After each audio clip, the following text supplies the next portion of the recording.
Assalamualaikum warahmatullahi wabarakatuh.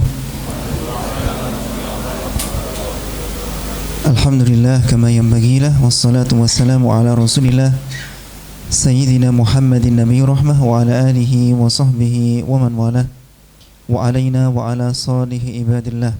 Amma ba'd. Allahumma inna natawassalu ilaika. Ya Allah, sesungguhnya kami bertawassul kepadamu bismikal a'zam, dengan namamu yang paling agung. Alladzi idza du'ita bihi ajabta, yang jika engkau dimohon dengannya maka engkau mengabulkan. Wa idza su'ilta bihi a'taita, dan jika engkau diminta dengannya maka engkau memberikan. Ya Hayyu ya Qayyum, wahai yang maha hidup, wahai yang maha berdiri sendiri di dalam mengatur dan mengurus seluruh hambanya tanpa butuh bantuan dan pertolongan dari siapapun. Birahmatika nastaghith, dengan kasih sayangmu yang luas dan meliputi segala sesuatu kami memohon pertolongan. Aslih lana sya'nana kullah, perbaikilah segala urusan kami, apapun itu, kapanpun itu dan dimanapun itu. Wala takilna ila anfusina tarfata ain, dan janganlah engkau serahkan kami kepada diri kami sendiri walaupun hanya sekejap mata. Allahumma aslih lana dinana alladhi huwa ismatu amrina. Ya Allah, perbaikilah agama kami yang ia merupakan benteng dari segala urusan kami. Wa aslih lana dunyana allati fiha ma'ashuna, dan perbaikilah dunia kami yang di dalamnya tempat hidup kami. Wa aslih lana akhiratana allati fiha ma'aduna, dan perbaikilah akhirat kami yang di dalamnya tempat kembali kami. Waj'alil hayata ziyadatan lana fi kulli khair, jadikanlah kehidupan sebagai tambahan untuk kami dalam segala kebaikan. Waj'alil mauta rahatan lana min kulli syarr, dan jadikanlah kematian sebagai istirahat untuk kami dari segala keburukan.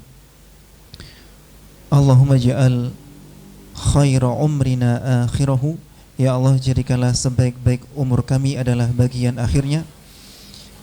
Wa khaira amalina khawatimahu, dan jadikanlah sebaik-baik amal kami adalah bagian penutupnya. Wa khaira ayyamina yawma nalqaka fih, dan jadikanlah sebaik-baik hari yang kami lalui adalah tatkala kami berjumpa denganmu. Amin ya rabbal alamin. Hadirin dan mustami'in yang berbahagia dan dimuliakan Allah Subhanahu wa taala.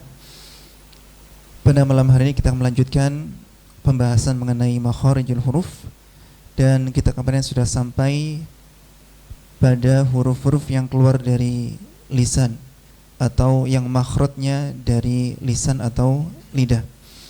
Dan malam hari ini kita akan melanjutkan huruf-huruf yang keluar dari kedua bibir dan huruf yang keluar dari khayshum, atau lebih tepatnya bukan huruf tapi suara dengung yang keluar dari khayshum atau pangkal hidung.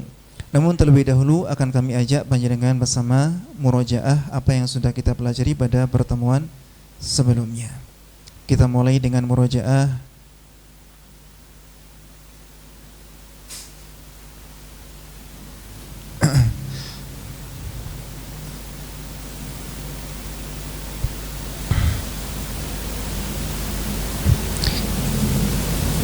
huruf-huruf yang keluar dari al-halq atau tenggorokan. Ya. Kalau yang dari al-jauh tidak perlu kita praktekkan, langsung yang al-halq. Kita mulai dari yang tenggorokan bawah.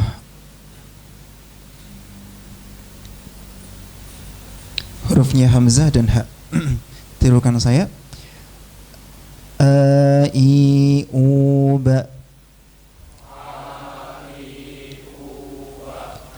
Ha, hi, hu, bah. Itu tadi tenggorokan bawah. Kemudian tenggorokan tengah naik dikit, jangan banyak-banyak. A, i, u, ba. Masih di tengah. Ha, hi, hu, bah. Yang mandes. Hahi hubah. Kemudian naik lagi ke ujung tenggorokan atau tenggorokan atas. Ghi gubal.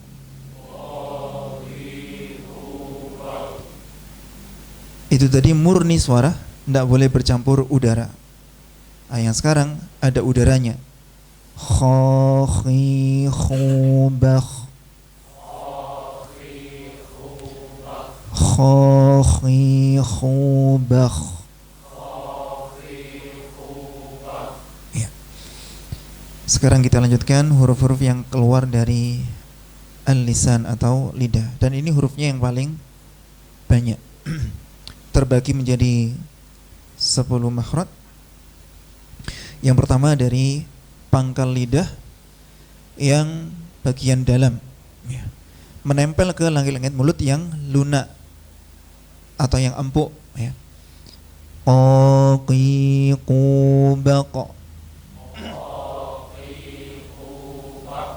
Tidak boleh apa? Kalau baca qaf tidak boleh desis, ya, tidak boleh desis. Qaqiqubaq.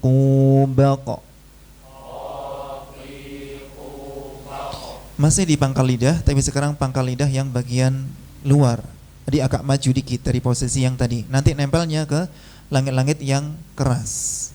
Yang tadi yang lunak, yang qaf tadi. Sekarang yang langit-langit keras. Sudah diraba kemarin pas di rumah? Sudah ya? Ada yang lunak, lah itu tempatnya qaf. Agak maju dikit, itu tempatnya kaf. Kalau kaf harus nesah. Kaki kubak. Tapi nggak boleh kafnya kehilangan kekuatannya sehingga menjadi terlalu mendesah dan lemah. Kakiku terlalu mendesah, ya. Tetap ada kekuatan pada huruf tersebut. Kaki kubak.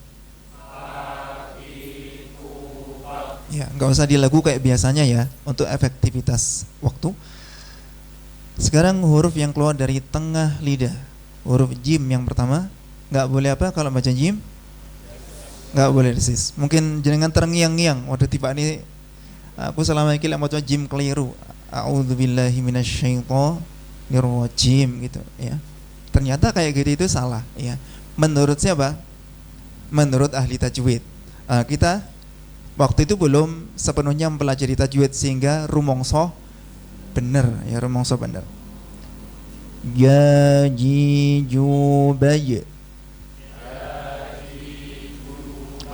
Ini jimir rodok kemayu didik, ya. Oh kok kemayu lah, wedok malian. Rodok ganteng didik. Nggak boleh jaji. Gajijubay.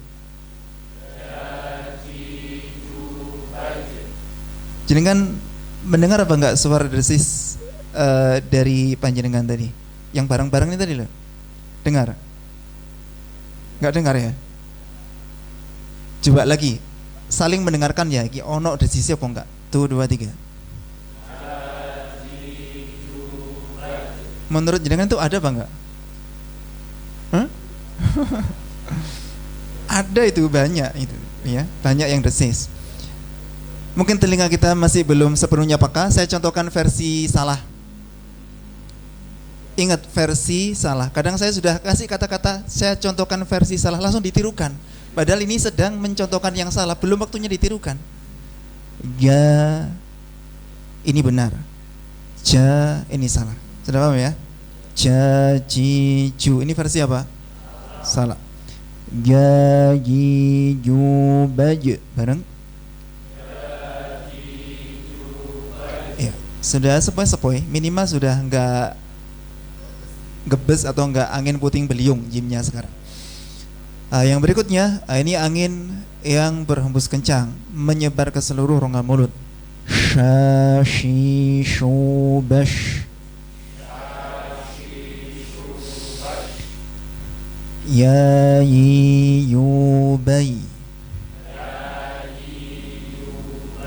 Selesai huruf-huruf yang keluar dari tengah lidah.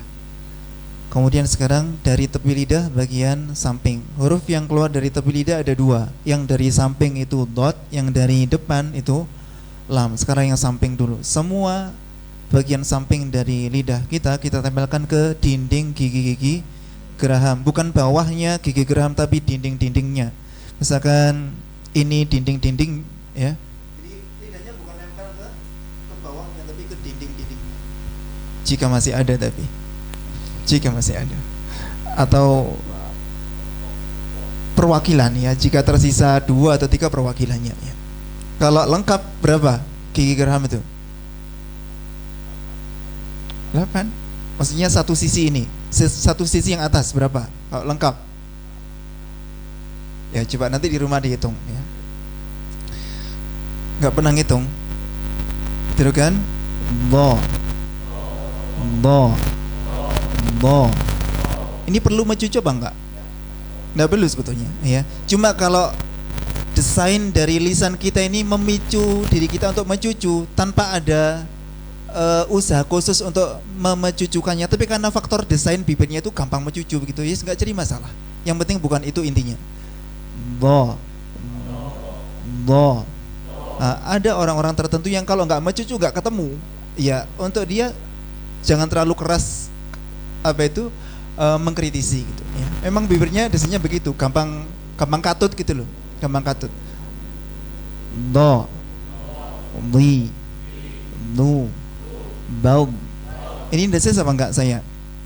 Enggak kan? Berarti nanti kalau pas baca Al-Fatihah enggak boleh ghairil maghdubi alaihim waladhdallin. Itu kan ngobos itu, sebetulnya salah ya.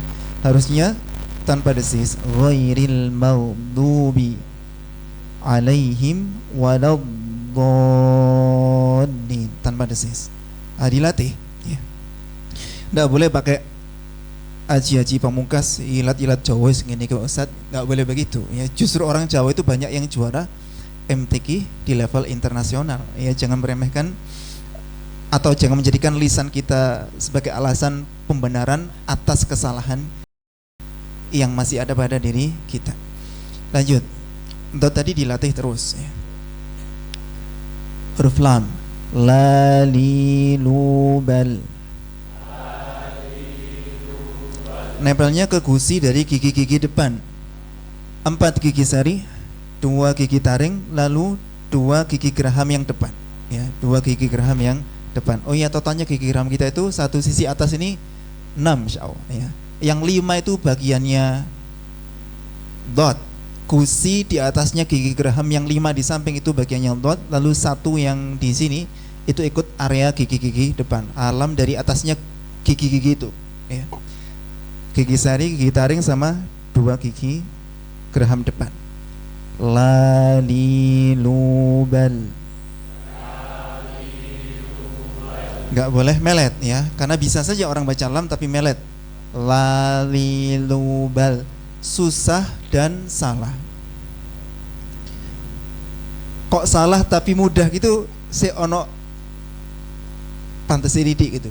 Ini sudah susah salah ya, susah salah. Wes soro gak diterima gitu.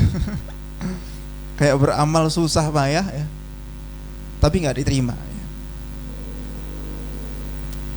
Terus yang berikutnya huruf nun.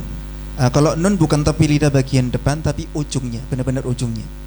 Masih nempel ke gusi di atas gigisan atas. Nani nuban.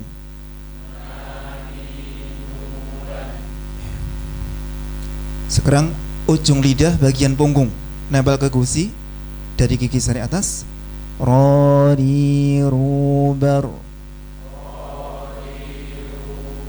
Ro. Tebal apa tipis kalau fathah? Tebal. Ro. Ru. Ro ru. Ro ro ru. Ru ro ru. Itu tebal. Sekarang yang kasroh tipis, kayak orang cadel, getarannya nggak begitu nampak, tapi ada ya. Ri. Ri. Ri. Nah, kayak orang cadel. Rodi rubar. Kalau jatuh setelah fathah tebal. Ra sukun jatuh setelah fathah tebal. Bar, bar, bar. Setelah dhamma juga tebal. Bur, bur. Setelah kasrah tipis. Hukum asalnya. Nanti ada pengecualian jatuh setelah kasrah tapi tetap dibaca tebal. Nanti dulu ada saatnya. Sekarang yang hukum asalnya dulu. Bir, bir. Ada getaran tapi tipis. Kalau di surat yang kita hafal, alhaakumut takatsur tebal, hatta zurtumul maqabir. Bir tipis ya, itu tipis.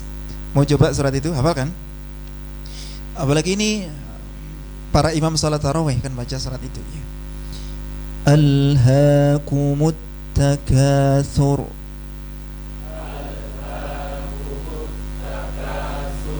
Awas, habis ini tipis. Hatta zurtumul maqabir.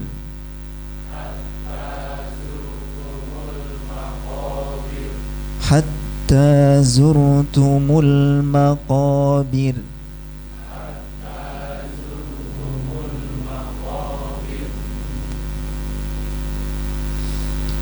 Sekarang kita lanjutkan ujung lidah nempel ke pangkal gigi sari atas. Tati tubat. Ada desisnya, tapi desisnya nggak boleh melemahkan hurufnya. Seperti ini salah. Tati tu. Desisnya kuatannya terlalu banyak, lalu taknya jadi lemah. Taknya harus tetap kuat ya. Tati tubat. Tati tubat. Ya. Berikutnya nggak boleh desis. Dadi dubad. Ya. Tok juga sama, tidak boleh desis. Ketambahan satu sifat tebal. Caranya menebalkannya, ujung lidahnya dicempungkan. Gampangannya begini. Sebentar, perhatikan tangan saya. Ini gigi seri. Ini apa? Di tangan. Ini gigi seri. Nah, kalau tak semandal begini aja. Kalau tok terangkat, sehingga yang nempel ujung lidahnya sama punggung ujung lidahnya. Karena areanya lebih luas yang nempel maka tebal. Ta ti tu ba ta. Ta ti tu ba ta. Toti. Kalau di sini ada yang kenal Toti berarti usianya sudah tua. Siapa Toti? Francesco Totti ya. Pemain AS Roma zaman dulu ya. Kalau yang kenal berarti udah tua ya. Berikutnya nomor 9, ujung lidah nempel ke ujung gigi sari.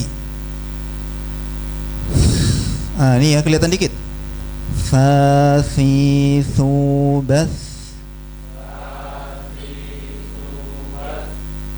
Memang nggak mantap, jangan dipaksa untuk mantap. Ya, ini nggak mantap langsung tadi sasisu ya, jadi salah akhirnya.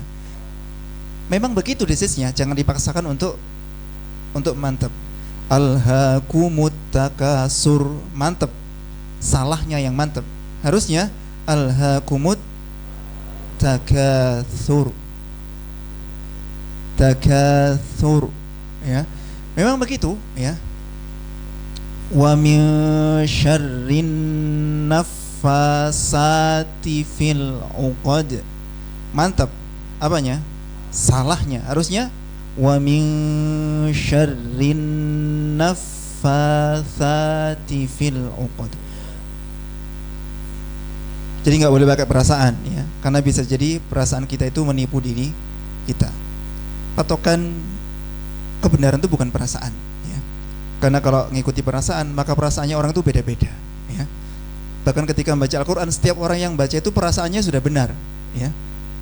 Iya kan? Tapi nggak bisa jadi patokan sampai mendapatkan takrir ya, takrir dari guru Al-Quran yang ahlinya. Lanjut. Sekarang yang dzal, jangan ditiup karena dzal nggak punya sifat desis. Dzali dzubal. Tidak boleh pakai rongga gigi seri menjadi zazizu. Tidak boleh ya. Dzali dzubal.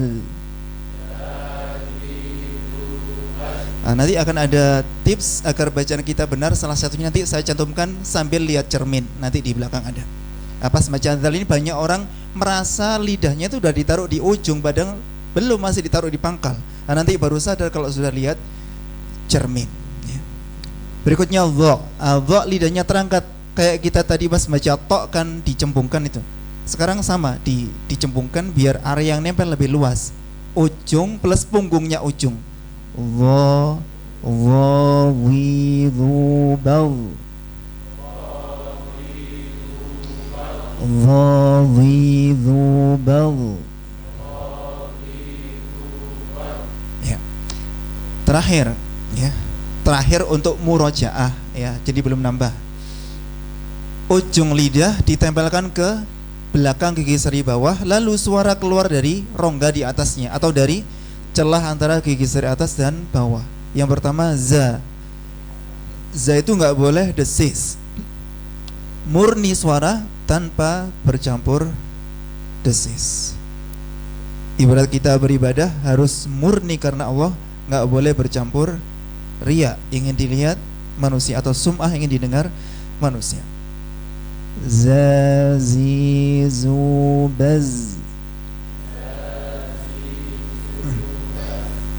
Nggak harus seperti ini, tapi ini bisa digunakan untuk mengecek ya. Apakah zainya udah benar atau masih salah? Baz. Coba, bisa? Kalau ngeses berarti insya Allah pas baca zazizu juga sama desisnya itu.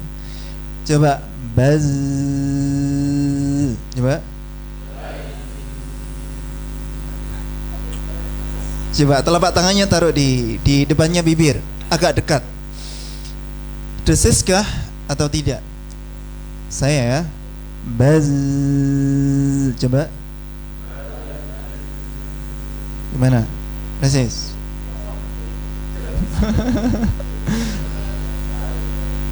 Bukan cuma ada angin di situ, bahkan mungkin ada air di situ. Iya, bertahap ya, nggak bisa langsung bener, nggak apa-apa. Kita latih. Zazizubaz.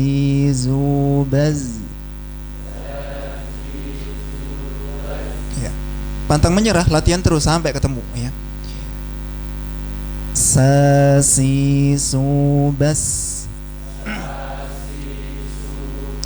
Yang ini waktunya desis, jangan diempet desisnya, biarkan bebas mengalir. Sasisubas.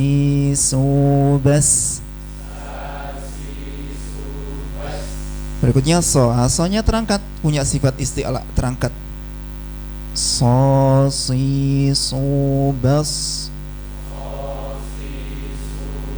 Ya, pada dasarnya karena ini huruf lidah nggak ada urusan dengan bibir yang mencucu ya.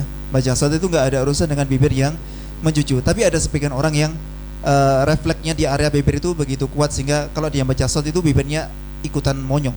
Selama dia tidak menyengaja itu, dia fokus kepada ketepatan dalam melafadzkan huruf sodnya, mengangkat lidahnya, kemudian benar-benar ditaruh di rongganya dan semacamnya.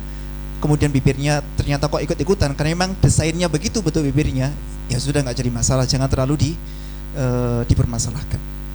So, si, su, bas. Oh iya, kalau zai siulnya mirip apa? Kemarin? Kan ini huruf-huruf yang nyiul. Zai mirip apa? Mirip ulat, ular. Ada yang ular, ada yang ulat. Saya baru tahu ulat ada suaranya. Gimana suaranya ulat? Nggak ada. Ular ya. Kalau ular mungkin ada ya. Za itu mirip suara lebah ya. Zazizu. Nah kalau sin mirip suara yang tadi, suara ular ya, bukan ulat. Ulat saya nggak tahu suaranya bagaimana. Kalau suara orang yang dihinggapi ulat saya tahu. bengok-bengok. Huruf shad siulnya seperti burung, seperti burung. So ada semi burungnya dikit kan, yang nggak benar-benar burung, ini cuma untuk memudahkan pemahaman aja kan. So si su bas. Iya, sekarang waktunya adzan. Silakan adzan dulu. Tidak bisa adzan kita lanjutkan. Sotonya perlu dipanasi apa enggak? Enggak usah ya.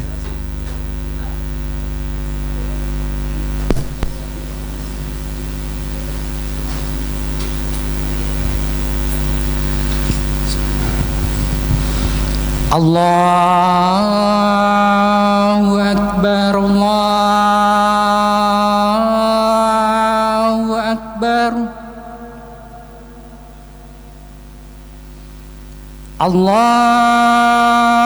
Akbar, Allahu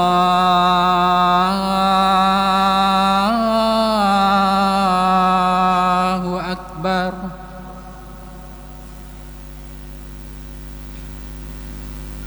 أشهد أن لا إله إلا الله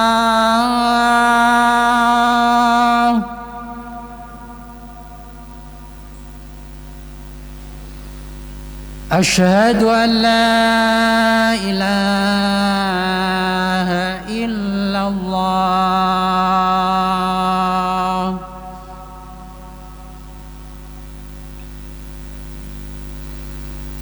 أشهد أن محمد رسول الله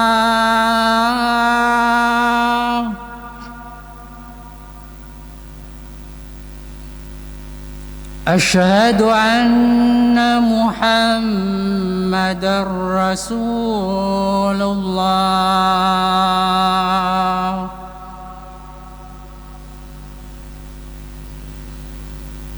حي على الصلاة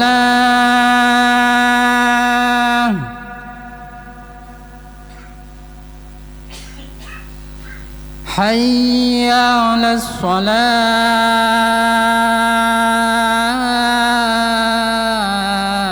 الصلاة حي على الفلاح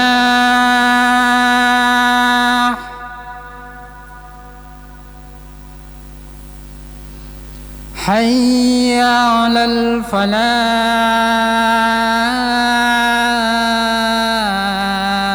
الفلاح الله أكبر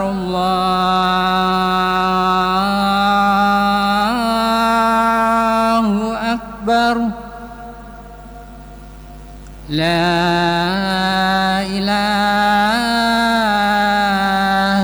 إلا الله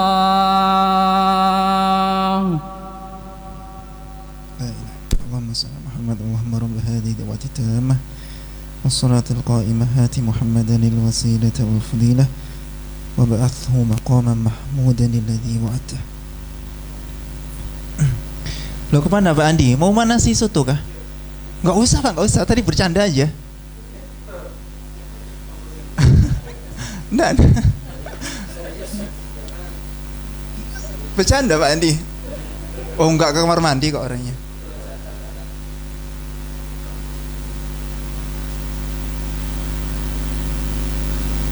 Sekarang kita bahas huruf-huruf yang keluar dari lisan dan paling sering salah di Indonesia. Yang pertama huruf dot ya. Harusnya pakai tepi lidah bagian samping ya. Tapi banyak orang menggunakan lidah bagian depan sehingga menggunakan makhrajnya huruf dal. Harusnya dot tapi dibaca dal. Misalkan doroba. Waduh kok jadi bingung ngurusi soto ini. Pak Lutfi, Pak Farudin kok mana ini? Sambil nata-nata didengerin ya. Doroba memukul. Nah, kalau dibaca daroba misalkan, daroba itu artinya apa kalau daroba? Kalau daroba ada artinya mendidik atau melatih gitu. Terus qaf. Qaf yang dibaca kaf. Harusnya pakai pangkal lidah yang dalam, ini pakai pangkal lidah yang luar. Harusnya qalbun. Nah, qalbun itu artinya hati. Kalau kalbun itu artinya anjing. Makanya jangan pakai kata-kata renungan kalbu. Itu renungan anjing jadinya. Renungan qalbu.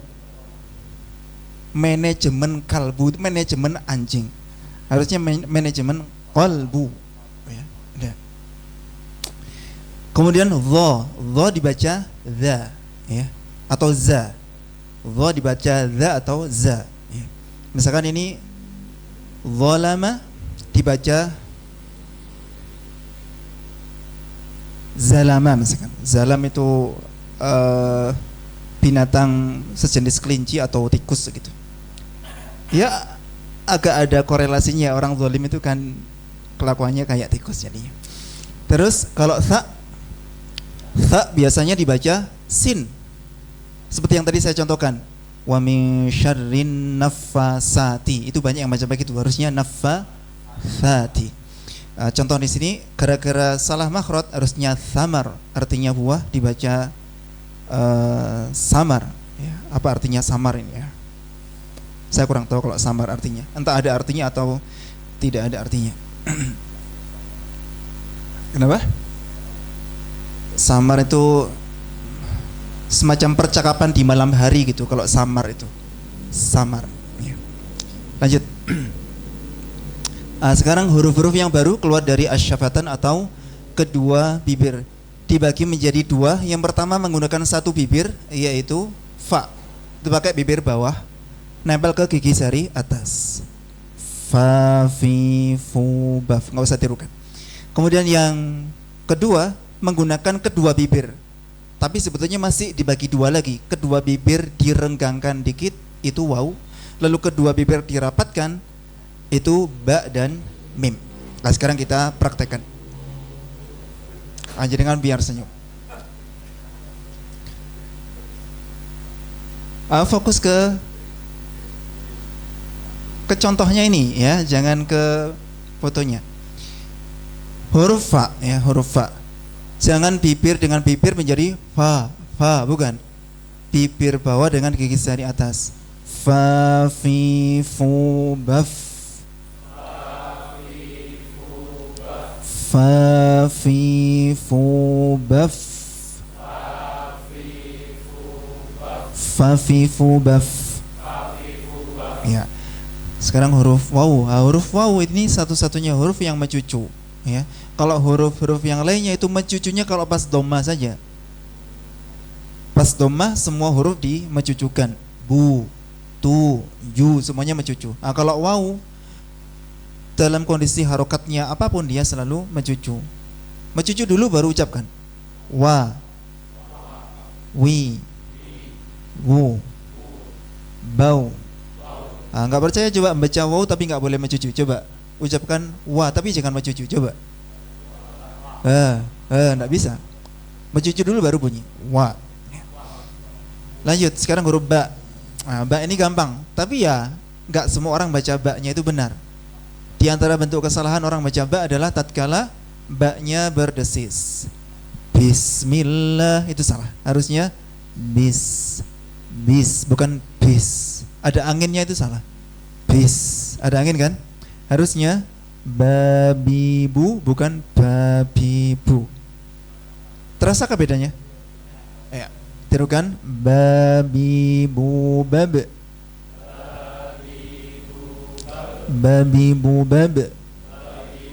Ya, jadi ba saja kalau ada ilmunya beda ya. Oh iya, waw tadi kesalahannya apakah mungkin terjadi? Mungkin ternyata ya. Ada orang baca waw itu bukan wa tapi wa. Itu salah. Harusnya wa, bukan wa tapi wa. Sama dengan ada orang baca ya itu bisa salah ternyata. Ada yang baca bukan ya tapi ya. Itu juga salah ya. Salah, tapi salahnya khafi apa jali? Khafi ya, itu salahnya khafi ya, salahnya khafi. Itu tentang menebalkan huruf yang harusnya tipis ya. Khafi, salat dengan gaya semacam itu sholatnya masih sah, ya, nggak jadi masalah. Tetap masalah ya, tetap masalah, cuma masalahnya nggak sampai mempengaruhi keabsahan sholat. Lanjut huruf mim. Nah, kalau mim insya Allah semuanya benar ya. Mamimubam. Mamimubam. Bukan mamimumam, contohnya nggak gitu. Mamimubam. Nah gitu. Sekarang yang keluar dari al-khayshum. Khayshum itu hidung bagian dalam atau pangkal hidung. Ini bukan tempat keluarnya huruf, tapi tempat keluarnya sifat gunnah dari huruf nun dan mim. Sifat gunnah dari huruf nun dan mim. Dan sifat gunnah ini selalu menyertai pada huruf ini apapun kondisinya. Mau dia fathah, kasrah, dhammah, di situ ada dengung sebetulnya. Pas sukun ada, yang paling nampak dan paling banyak kuota dengungnya adalah ketika di tasydid, ya, ketika di tasydid. Coba kita baca tanpa ditutup dulu hidungnya. Naninuban. Sekarang kedua hidungnya lubangnya tutup. Baca naninuban. Kan ada ketidaknyamanan di situ kan? Itu gunnahnya mau keluar dari hidung nggak bisa. Kayak meletup-letup gitu rasanya. Naninuban. Dek dek dek gitu. Sekarang mim, tanpa tutup dulu. Mamimubam. Pencet hidungnya sekarang. Itu gunnahnya mau keluar dari al-khayshum, dari pangkal hidung, nggak bisa. Ada ketidaknyamanan pada diri kita saat melakukan itu. Pas pilek biasanya. Pas pilek itu membaca Al-Quran agak susah ya, karena ketemu berkali-kali huruf nun dan mim dan hidung kita mampet. Yang berikutnya tatkala gunnah, ya, tatkala gunnah kita coba contohnya dari surat An-Nas. Qul a'udzu birabbin nas. Sama?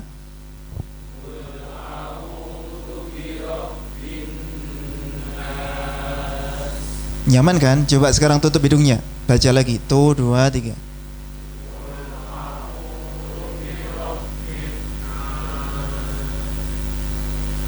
Nggak bisa kan? Terhenti. Ya, idealnya terhenti. Birabbin. Nah, justru kalau masih bisa jalan berarti salah.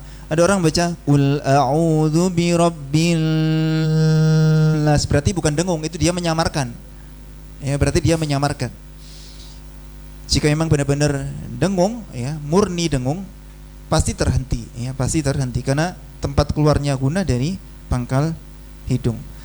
Begitu juga nanti tatkala nun sukun atau mim itu diidghamkan, diikhfakan, itu tetap ada dengungnya, ya, ada dengungnya. Kita coba sekarang nun yang diidghamkan. May yaqulu, tirukan. May, ini ada yang keluar dari hidung, ada ya. May yaqulu itu kalau ditutup, karena ini bukan idgham yang kamil ya. Jadi sekedar ada ketidaknyamanan tapi nggak sampai terhenti ya. Nggak sampai terhenti. Tapi kalau yang nun sukun ketemu nun atau ketemu mim itu kamil sudah. Terhenti sudah. Misalkan min ketemu ma'in. Mim ma'in. Mim ma'in, tutup hidungnya. Mim. Enggak bisa sudah, ya, enggak bisa. Gitu. Ketika ikhfa, fa amma man thaqulat. Saya tutup hidungnya. Fa amma man thaqulat. Ada ketidaknyamanan, ada ketidaknyamanan, tapi karena ini ikhfa'nya ikhfa ausat, yang mana ada sebagian yang keluar dari hidung berubah gunnah dan ada samar yang keluar dari jauh dari rongga mulut, makanya masih bisa jalan kalau samar yang itu. Tapi kalau pas yang nun sukun atau tanwin ketemu qaf atau kaf, kan dominan gunnahnya min qablik, tirukan. Itu dominan gunnah dan prakteknya pakai eng, ya. Di Di kitab mungkin nggak tertulis eng, ya ini untuk memudahkan aja. Eng, ming, ming qabalik, nggak bisa. Justru kalau bisa bunyi qabalik berarti itu salah. Ya, berarti itu salah. Berarti dia dominan menyamarkannya, bukan mendengungkannya. Belum eng gitu. Nanti ada pelajaran khusus membahas mengenai pembagian ikhfa. Ada adna, ada ausat, ada a'la. Ada yang dominan gunahnya, ada yang dominan ikhfa'nya, ada yang imbang antara gunahnya dan ikhfa'nya. Nanti ada waktunya khusus. Begitu juga ketika iklab. Biasanya iklab itu yang ada tandanya apa? Mim kecil ekornya turun. Ya, kalau mim kecil ekornya turun berarti itu iklab. Kalau ekornya ke samping berarti waqaf lazim, harus berhenti. Contohnya biasanya min ketemu ba'di, nanti di atas ba'nya atau di atas nunnya ada mim kecil. Bacanya nunnya diubah menjadi mim. Mim ba'di sama. Di situ ada gunnah ya, di situ ada gunnah. Kalau kita tutup hidung kita maka terhentilah suaranya. Mim ba'di, coba. Tutup hidungnya coba. Terhenti ya. Ya intinya kita mungkin harusnya nggak usah mencari bukti lagi. Apa yang ditulis sama para ulama pasti benar lah sudah.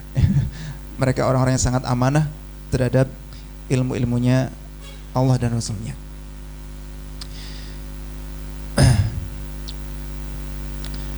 Sekarang kita akan bahas ini 3 tahap penguasaan makhraj ya. Yang pertama ma'rifah. Ma'rifah itu tahu ya, mengenal begitu, mengenal. Tahu secara teori di mana makhraj huruf berada. Kemudian bisa menunjuk di diagram, bisa menyebutkan organ yang terlibat. Kayak kita tadi itu, ya, jim sudah tahu, ya, sudah tahu tempatnya di mana, ya, sudah tahu. Sifatnya bagaimana sudah tahu. Tahu saja belum cukup, praktek, ya, praktek. Sekarang tatbik, praktek, diterapkan. Ya. Mampu mengeluarkan huruf dengan makhraj yang benar secara sadar sesuai dengan ilmu yang tadi. Kan sudah tahu. Kadang ada orang yang sudah tahu yang benar begitu tapi dia belum berhasil untuk menerapkan itu dalam prakteknya. Ya tahu kalau sya itu besar, sya, tapi dia bacanya sa, nggak ketemu-ketemu. Belum sempurna, ya belum sempurna. Sudah tahu kalau jim ngobos itu salah, tapi dia bacanya ja, ji, ju. Ini masih mending, ya, masih mending. Orang yang salah di level ini masih mending karena dia salah tapi tahu kalau dirinya salah. Yang repot adalah orang yang salah tapi nggak rumongso salah. Karena orang yang salah dan tahu dirinya salah ada harapan taubat, ada harapan melakukan perbaikan. Tapi orang yang salah tapi nggak merasa salah, bahkan merasa benar, nggak ada harapan taubat, ya, dan nggak bakal ada perbaikan pada dirinya. Wong bener kok, apa diperbaiki, nggak ada. Untuk sekedar tahu butuh waktu, bisa jadi sekali 2 kali pertemuan. Tapi untuk praktek ini bisa jadi berminggu-minggu, berbulan-bulan, bahkan bertahun-tahun. Saya dulu punya teman sampai dia sudah kelas 4, ya, 4 berarti kan sudah 4 tahun baca qaf yang tanpa desis nggak bisa masih ko gitu, masih ko. Harusnya kan ko, dia masih ko, nggak ketemu. Ada yang begitu, ya. Tapi kita berdoa kepada Allah semoga lisan kita difasihkan sehingga bisa secepatnya bisa melafadzkan huruf-huruf hijaiyah ini dengan sempurna sesuai dengan makhrajnya dan sifatnya. Kemudian ketika seseorang sudah sampai di level ini, ilmunya sudah, kemudian prakteknya juga sudah benar sesuai dengan ilmunya, ini sudah cukup baik. Tapi jangan berhenti di sini.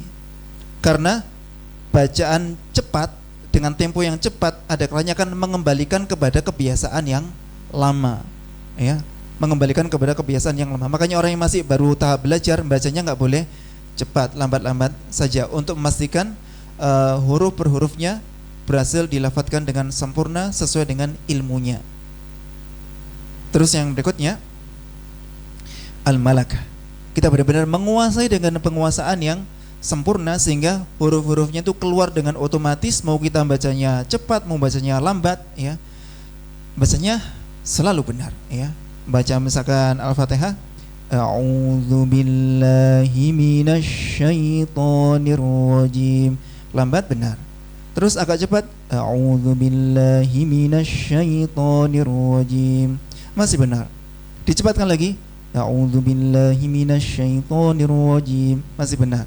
Ketika sudah otomatis begitu, maka ya inilah tujuan akhir kita, yaitu bisa baca dengan benar pada tempo bacaan seperti apapun, mau lambat, mau sedang, mau cepat, bahkan sangat cepat, tetap terjaga kualitasnya. Oh ya, nanti kita akan mempelajari bacaan Fatihah versi sebagaimana adanya tatkala kita sholat. Kan nggak mungkin kalau pas sholat jangan bacanya di lagu kayak pas latihan itu yang kemarin.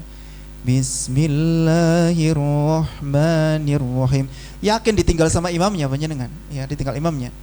Bacanya pasti cepat, ya, nggak ada lagu, nggak ada apa. Bismillahirrahmanirrahim. Alhamdulillahirabbil alamin. Itu ada ilmunya.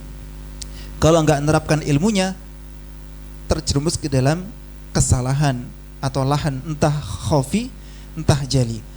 Saya beritahu kesalahan yang sebetulnya jali, tapi untungnya tidak membatalkan sholat karena nggak sampai merubah makna. Apa itu? Bacanya terus tapi dimatikan huruf-huruf terakhir di masing-masing ayat. Misalkan ya, Bismillahirrahmanirrahim. Alhamdulillahirabbil alamin arrahmanirrahim maliki yaumiddin iyyaka na'budu wa iyyaka nasta'in ihdinas siratal mustaqim. Ini salah jali. Itu salah jali sebetulnya. Kenapa? Bacanya terus tapi hurufnya dimatikan. Harusnya Bismillahirrahmanirrahim. Alhamdulillahirabbil alamin arrahmanirrahim maliki yaumiddin iyyaka na'budu wa iyyaka nasta'in. Iyyaka na'budu wa iyyaka nasta'in kalau disambung iyyaka na'budu wa iyyaka nasta'in ihdinas siratal mustaqim siratal ladzina an'amta 'alaihim ghairil maghdubi 'alaihim waladdallin. Nanti kita belajar itu, ya, biar kita enggak terus-menerus salah jali. Kalau mau baca dengan mematikan huruf terakhir, ya harus jeda. Bismillahirrahmanirrahim.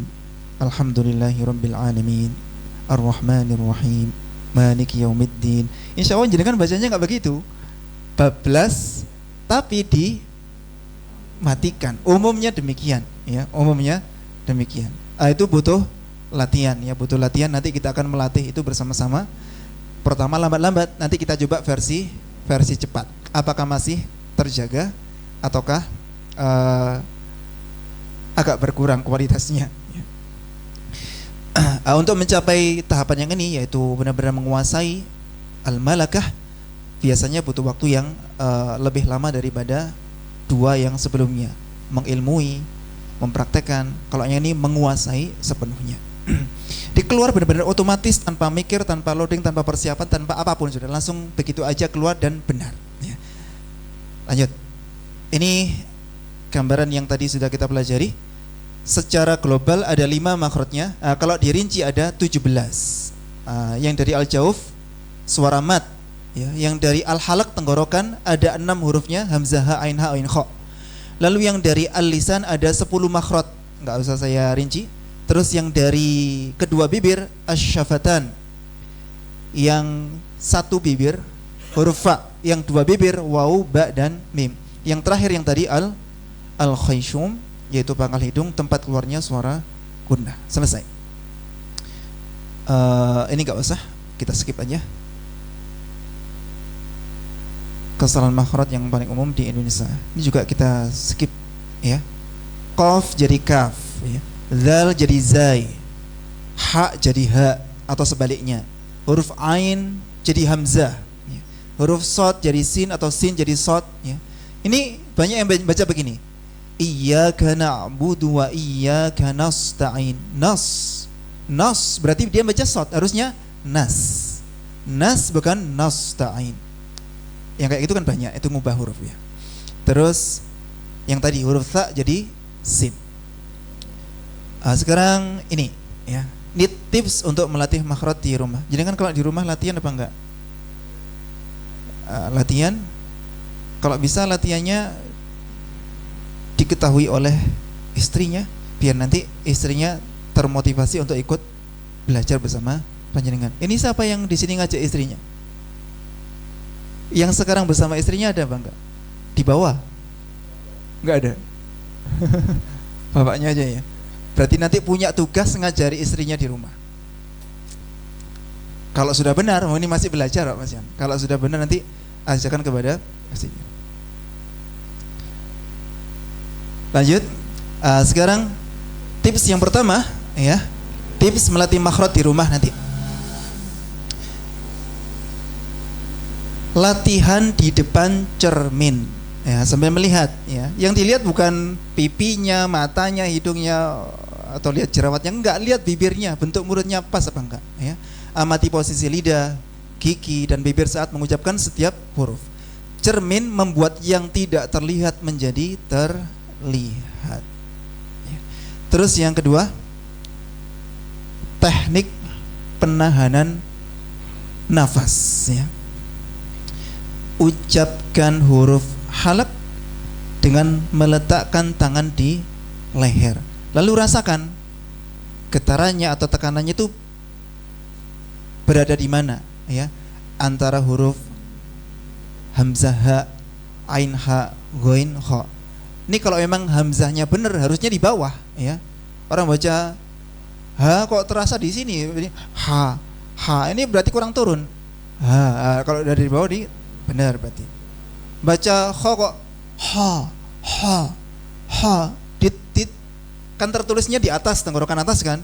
Dicek di sini nggak ada getaran sama sekali. Ha, ha. Itu kan ada di tengah. Nah, kalau sudah di atas, kha terasa di sini, di tenggorokan atas terasa. Nah, coba nanti sambil diraba ya. Sudah pas apa belum? Kadang ada yang kesulitan baca huruf-huruf yang ada sama-sama ada desisnya antara ha dan kha, ketukar-tukar biasanya. Nah, itu latihan dengan dipencet di sini. Ha, kha gitu. Kemudian yang berikutnya membandingkan huruf secara berpasangan yang ada kemiripan. Misalkan kalau qaf dipasangkan dengan kaf, qaqiqu, kakiku, qaqa, qaqa, muku, qiki. Itu kan hurufnya kalau pas disandingkan begitu benar-benar butuh kontrol yang sempurna agar tiap huruf dikeluarkan dari makhrajnya dan dengan sifat yang tepat sesuai dengan miliknya. Terus hamzah dan ain, a. Coba tirukan saya, a. Yang pertama hamzah, yang kedua ain, a. I. Jangan dua-duanya jadi ain atau dua-duanya jadi hamzah. I. U. Yang qaf tadi kita latih oka, bukan koka. Kalau koka berarti bodo-bodo kafe. Koka sama kan? Koka, bukan koka. Kalau koka berarti bodo-bodo kofe, ya. Koka sama-sama nggak desis. Harusnya yang kafnya desis. Koka, uku. Saya balik kaf dulu. Kuku,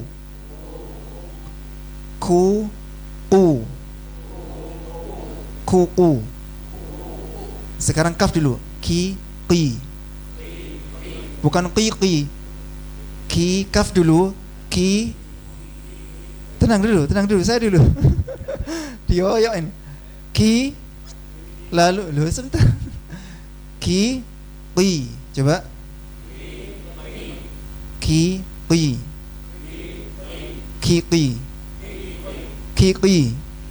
Kalau berhasil berarti udah pro ya. Tapi ya nanti kadang ceritanya bakal lain. Latihan itu diterapkan pas di ayat beda lagi. Tingkat kesulitannya semakin meningkat kalau sudah masuk di ayat.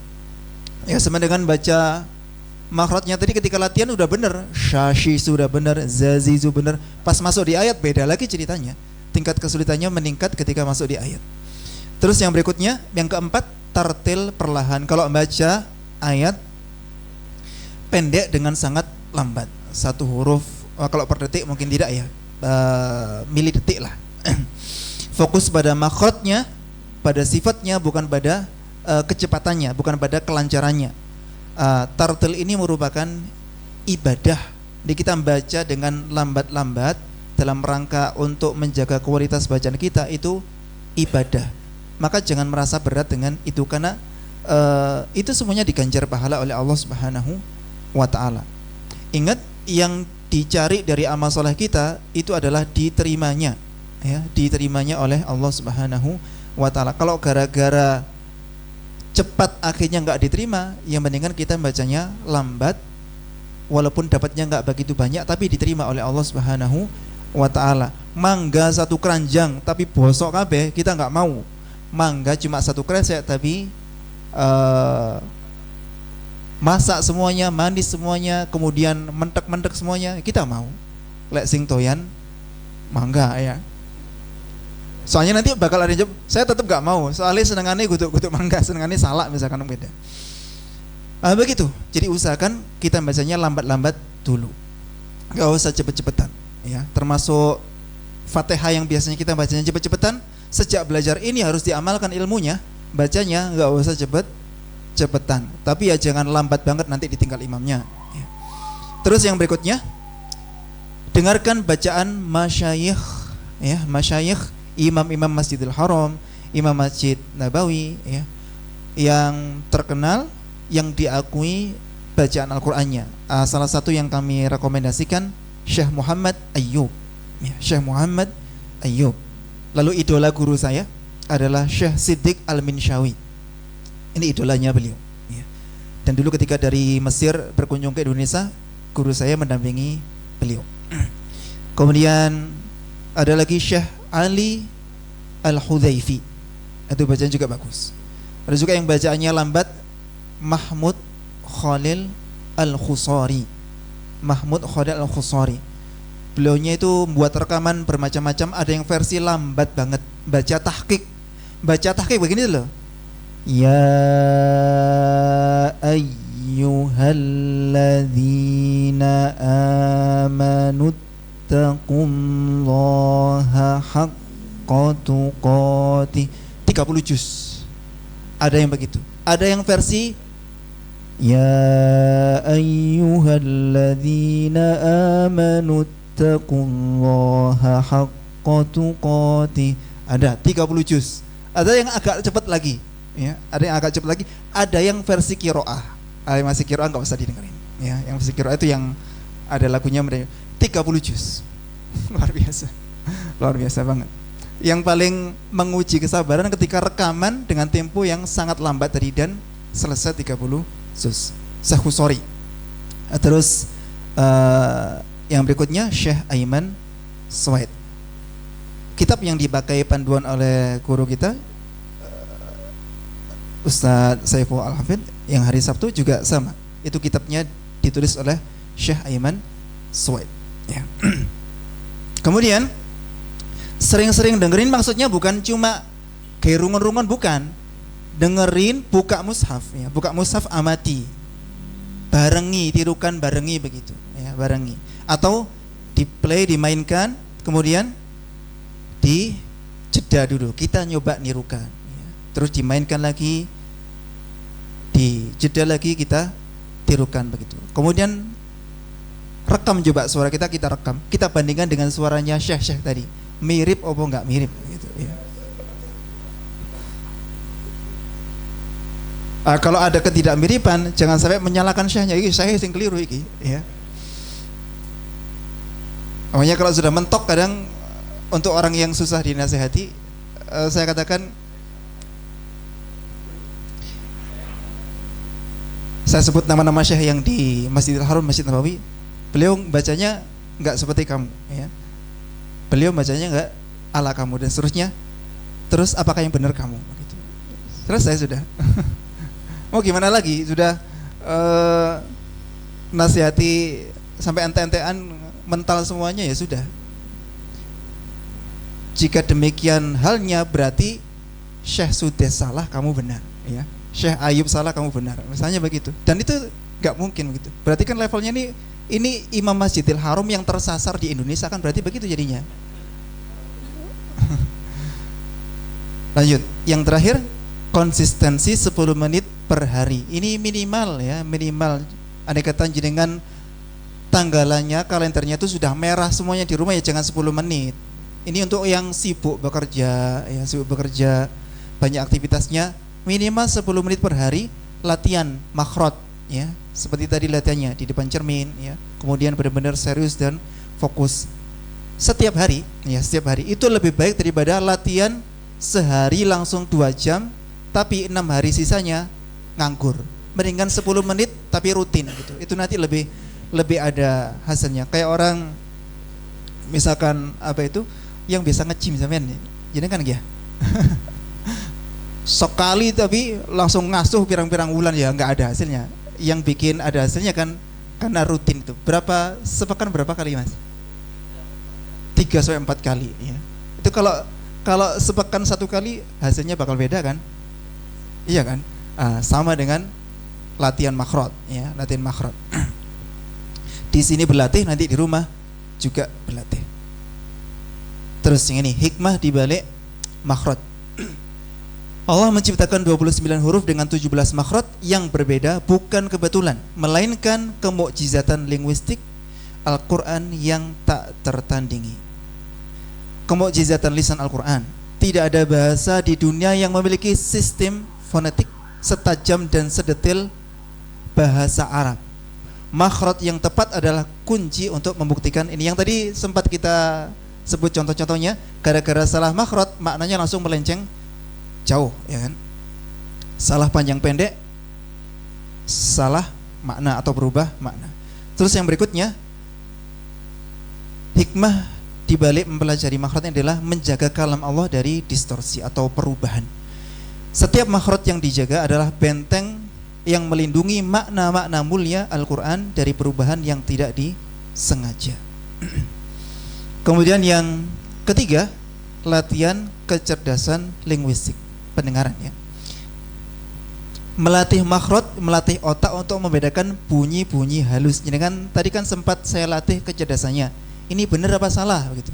Dan jenengan sudah mulai bisa membedakan mana yang benar dan mana yang masih salah. Contoh coba. Ini sin apa sod? Saya baca ya. Si. Ini apa? Si.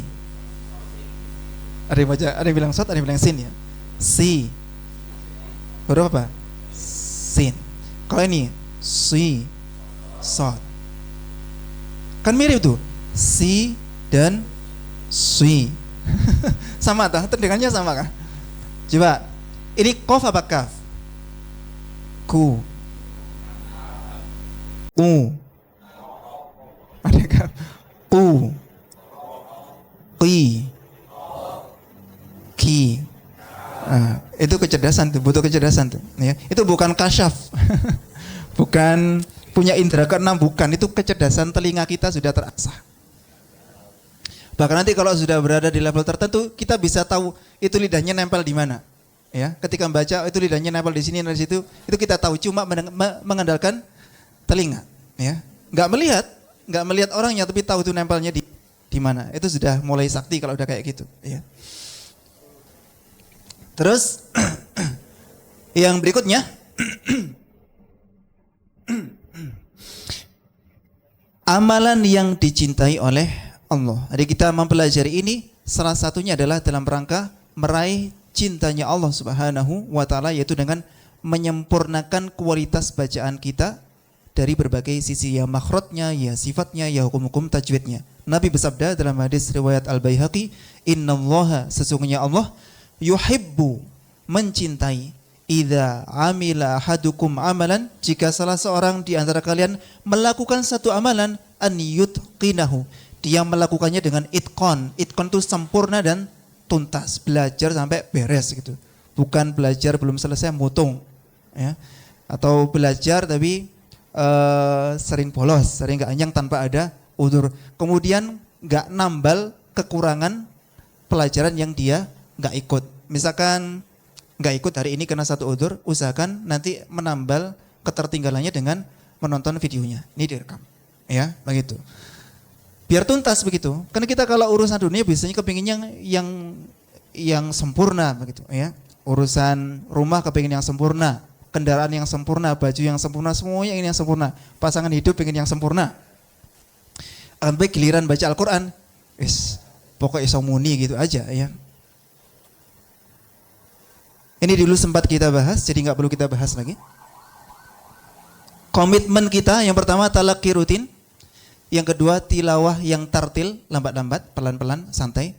Terus jangan malu. Yang berikutnya terus berlatih. Ini renungan untuk kita semuanya sebagai penutup. Makhraj adalah alamat setiap huruf. Jangan sampai Al-Quran terkirim ke alamat yang salah. Khairukum man ta'allama al-Qur'ana wa 'allamah. Sebaik-baik kalian adalah yang mempelajari Al-Quran dan yang mengajarkannya. Renungan kedua. Organ bicara kita adalah anugerah Allah. Di situ ada bibir, ada gigi, ada lisan, ada pita suara dan seterusnya. Itu adalah anugerah dari Allah. Kita gunakan anugerah tersebut untuk memuliakan Allah. Kan syukur itu dengan lisan dalam bentuk memuji dan memuja Allah atas nikmatnya. Dengan hati dalam bentuk meyakini ini dari Allah nikmatnya. Kemudian dengan seluruh anggota tubuh dalam bentuk menggunakan nikmat dalam perkara yang dicintai oleh sang pemberi nikmat. Kita pas belajar tajwid, pas belajar Al-Quran, kita sedang menggunakan nikmat organ bicara kita ini pada sesuatu yang dicintai oleh Allah Subhanahu wa ta'ala. Jadi orang membaca Al-Quran itu orang yang bersyukur. Orang yang tidak mau membaca Al-Quran, dia itu tidak bersyukur terhadap nikmat organ bicaranya. Semakin dia sering membaca Al-Quran, dia semakin mensyukuri nikmat organ bicaranya tersebut kepada Allah Subhanahu wa ta'ala. Makanya semakin berlatih, jadi kan nggak bakal tambah gak iso, bakal tambah pintar. Kenapa? La in syakartum la azidannakum. Latihan aja udah, masih pating polerot disalah-salahkan terus hadir terus. Nanti lama-lama Allah kasihan, ya. Lama-lama Allah kasihan. La in syakartum la azidannakum. Jika kalian bersyukur, sungguh aku akan menambahkan nikmatku atas kalian. Kita latihan itu bentuk syukur kita belajar itu bentuk syukur kita. Nanti Allah yang mengaruniakan kepada kita sesuatu yang kita nggak mampu. Lakukan yang kita mampu, nanti yang kita nggak mampu ditolong sama Allah Subhanahu wa ta'ala. Tugas kita beramal saja. Selesai. Nah, sekarang tanya jawab jika ada yang bertanya. Jika tidak ada, saya ajak baca 2 ayat terakhir surat Al-Baqarah. Ada? Iya, Pak. Iya. Heeh.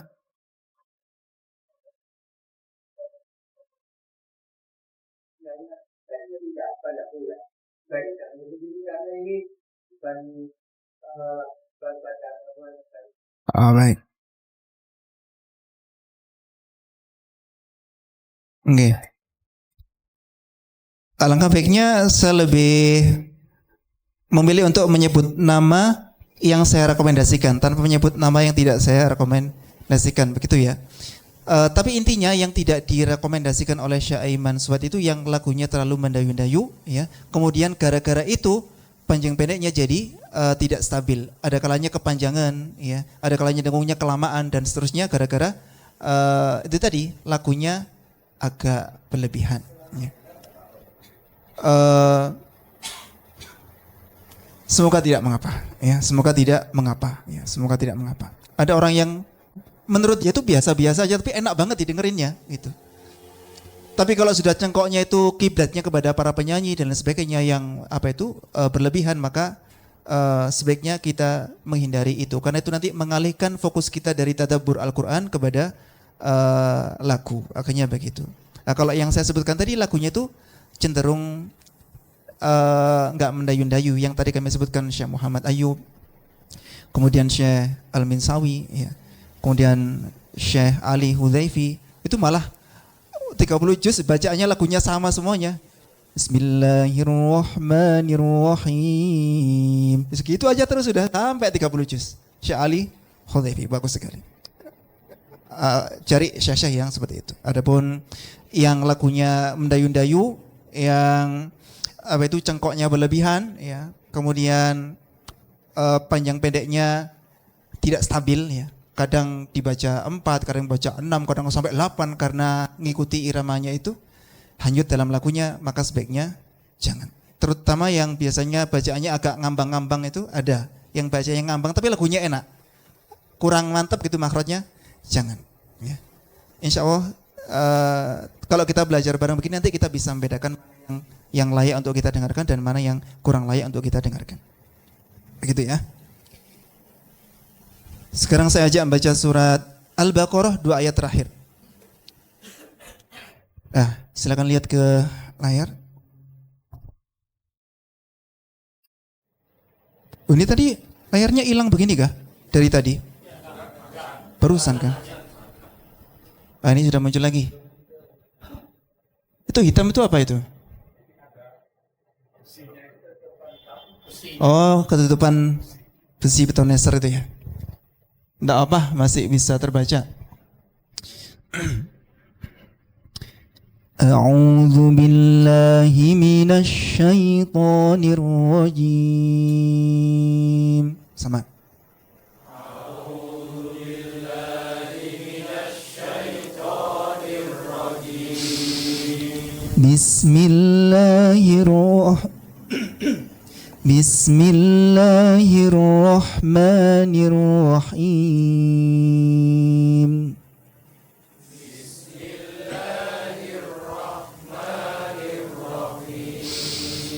Amana ar-rasulu bima unzila ilaihi min rabbihi wal mu'minun. Amana ar-rasulu bima unzila ilaihi min rabbihi wal mu'minun. Kullun amana billahi wa malaikatihi wa kutubihi wa rusulihi. Kullun amana billahi wa malaikatihi wa kutubihi wa rusulihi. La nufarriqu baina ahadin min rusulihi. La nufarriqu baina ahadin min rusulihi. Wa qalu sami'na wa ata'na.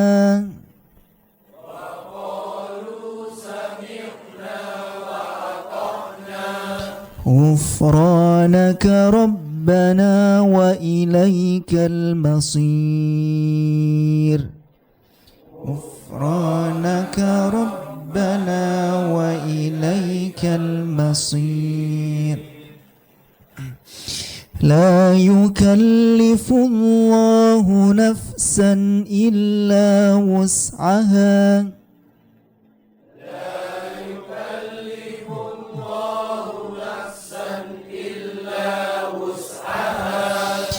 لها ما كسبت وعليها ما اكتسبت.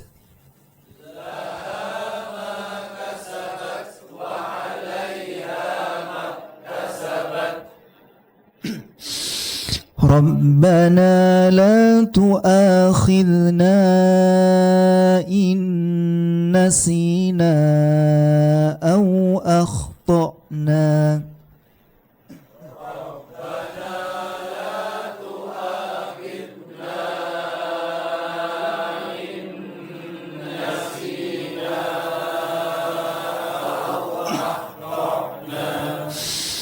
ربنا ولا تحمل علينا إصرا كما حملته على الذين من قبلنا. ربنا ولا تحمل علينا إصرا كما حملته على الذين من قبلنا. ربنا ربنا ولا تحملنا ما لا طاقة لنا به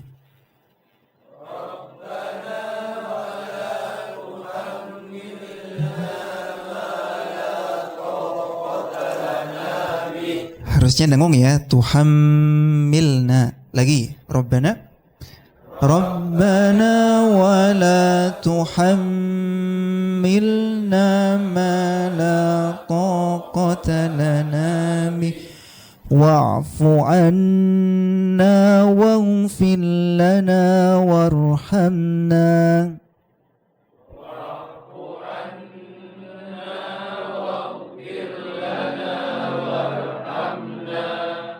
Yang ro jatuh setelah kasroh tipis, wawfir. Yang tadi ilmunya dipakai ya.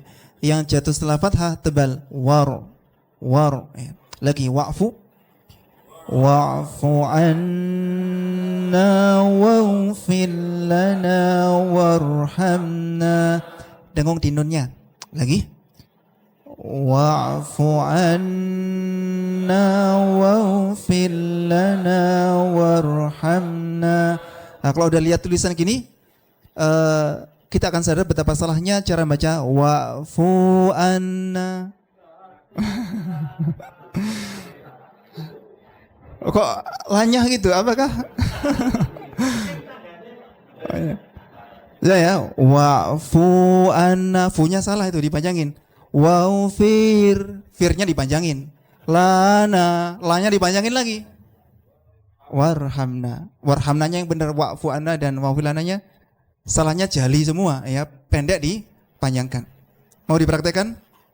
Jangan ya. Lagi wa'fu